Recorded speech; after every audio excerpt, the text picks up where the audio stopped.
آگے اور پیچھے، ماضی اور حال، مستقبل. زمین تو ویسے ہی چھوٹی سی ہے. اس کائنات کا کو لوگ جو تلاش کر رہے ہیں وہ پاگل ہو جاتے ہیں کہ یہ اتنی بڑی کائنات کس نے بنا دی، کیسے بنا دی، وہ کیا نظام ہے. یہ ایک بہت بڑا طبقہ نا جو کہتا ہے کہ خود بخود ہو گیا، یہ خود بخود ہو گیا، دھماکہ ہوا خود بخود ہو گیا. ایک مثال دیتا ہوں. یہاں ایک دھماکہ ہو اور آپ سارے اڑتے ہوئے بستروں کے اوپر جا کے لیٹ کے آرام سے سو جاؤ، کیا یہ ممکن ہے؟ یہاں سے دھماکہ ہو اور آپ اڑتے ہوئے دسترخوان پہ پہنچ کے سحری کھانا شروع کر دو، کیا یہ ممکن ہے؟ ایک دھماکہ ہو اور لوہا بندر بن جائے، یہ ممکن ہے؟ لوہا تلوار بن جائے، یہ ممکن ہے؟ اللہ تعالیٰ بیٹا گمراہی سے بچائے. یہ کیسا دھماکہ ہے؟ ایک کائنات میں دھماکہ ہوا، اور کس دھماکے سے تو چیزیں تباہ ہوتی ہیں، برباد ہوتی ہیں، ٹوٹتی پھوٹتی ہیں. آج کل گندم تل رہی ہے نا ہمارے سارے پنجاب میں، تو گندم میں دھماکہ ہوا اور ساری گندم اڑ کے بوریوں میں فٹ ہو کے ٹرک پہ چڑھ گئی اور منڈی بھی پہنچ گئی. تو اگر میں یہ کہوں سارے کہیں کہ بڑے بے وقوف ہو، اور میں کہوں کہ تم کہتے ہو دھماکے سے ہر چیز اپنے آپ سیٹ ہو گئی، تو تم تو مجھ سے بڑے بے وقوف ہو. ایک آسٹریلیا کا سائنسدان تھا، مجھے نام بھول گیا. جب دھماکہ ہوا، اولم یر الذین کفروا ان السماوات والارض کانتا رتقا ففتقناہما، اس سے استدلال کیا کہ قرآن سائنس ثابت کرنے نہیں آیا، قرآن سائنس کو ثابت کرنے نہیں آیا، یہ زندگی کا طریقہ بتانے آیا ہے. آج سائنس کی تحقیق یہ ہے، اور کل غلط ہو کے کوئی اور آ جائے. قرآن کا موضوع سائنس نہیں ہے. تو لہٰذا میں یہ نہیں کہہ رہا ہوں کہ یہ آیت اس دھماکے کو بتا رہی ہے. اللہ کو پتہ ہے کہ کیا دھماکہ ہے. تو قرآن سے سائنس نہیں ثابت کی جاتی، قرآن سے انسانیت کا سبق ملتا ہے کہ انسان کیسا ہونا چاہیے. تو اس کا میں نے ریسرچ پڑھی تھی کہ جس وقت دھماکہ ہوا تو دو چیزیں پیدا ہوں. ایک رفتار، جیسے میں اس کو یوں پھینکوں تو یہ ایک رفتار سے جائے گا، رفتار. اور ایک ان کی آپس میں کشش، گریوٹی سے، جیسے زمین میں کشش ہے، ثقل ہے نا، جس نے ہمیں پکڑا ہوا ہے، اور اوپر 280 من ہوا کا دباؤ ہے. نیچے زمین نے پکڑا ہوا ہے، اوپر 280 من ہوا کا دباؤ ہے. یہ 24,000 کلومیٹر ہے.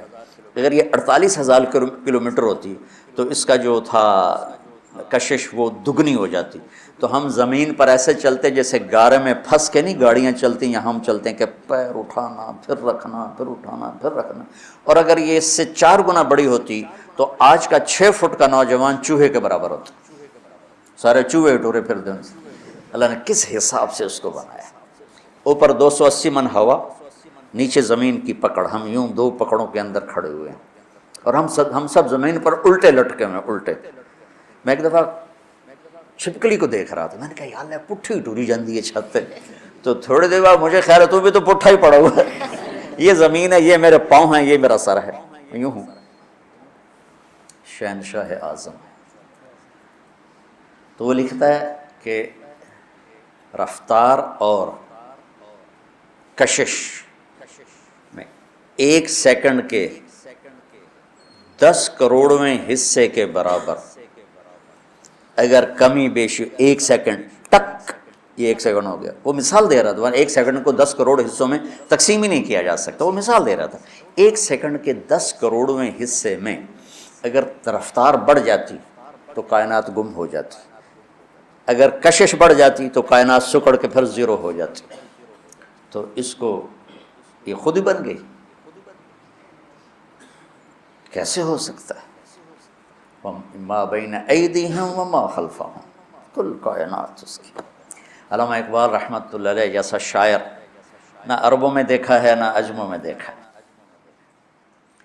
وہ کہتے ہیں ہیچ چیزے خود بخود چیزے نشد، ہیچ آہن خنجرے تیغے نشد، ہیچ حلوائی نشد استاذ کار، تا غلام شکر ریزے نشد، مولوی ہرگز نشد مولا روم، تا غلام شمس تبریز نشد. وہ کہتے ہیں کوئی چیز خود بخود بھلا بن جاتی ہے؟ لوہا پڑے پڑے چھری بن جائے گا؟ ماں کے پیٹ سے کوئی حلوائی پیدا ہوتا ہے؟ وہ سیکھتا ہے۔ مولوی روم سے مولانا روم شمس تبریز کے ذریعے سے بنا، ایسے تھوڑا ہی بنا۔ مولانا روم تو فلسفی تھے، منطقی تھے، عجم پہ فلسفہ غالب تھا، عرب پہ قرآن حق ہے کہ اس کو پکارا جائے۔ جو ہمیشہ سے قائم ہے اسی کا حق ہے کہ اسی سے مدد مانگی جائے، جس کو اس رب نے بنایا اور پیدا کیا اور ماں کے پیٹ سے نکالا، قبر کے پیٹ میں اتار دیا اور اپنے پاس بلا لیا۔ وہ کتنی ہی عظیم ہستیاں گزری ہیں دنیا میں، لائن لگی ہوئی ہے، پکارے جانے کے قابل صرف اللہ ہے۔ وَإِذَا سَأَلْتَ فَاسْأَلِ اللَّهَ وَإِذَا اسْتَعَنْتَ فَاسْتَعِنْ بِاللَّهِ۔ سونے سے پاک ہے، اونگ سے پاک ہے۔ ہیبت کیسی ہے؟ مَنْ ذَا الَّذِي يَشْفَعُ عِنْدَهُ إِلَّا بِإِذْنِهِ، کوئی کسی میں ہمت ہے کہ اس کے سامنے دم مار سکے اس کی اجازت کے بغیر؟ علم کیسا ہے؟ ما بین ایدیہم وما خلفہم، آگے اور پیچھے، ماضی اور حال، مستقبل، یعلم ما بین ایدیہم وما خلفہم، سب اللہ کی تعریف ہو رہی۔ ولا یحیطون بشیء من علمہ الا بما شاء، جس سے جو ملتا ہے وہ اللہ کی طرف سے ملتا ہے۔ جو وما اوتیتم، وما بولو، وما تعلمتم، وما اکتسبتم، نہیں، وما اوتیتم کس نے دیا؟ اللہ نے۔ آتیناہ رحمۃ من عندنا وعلمناہ من لدنا علما،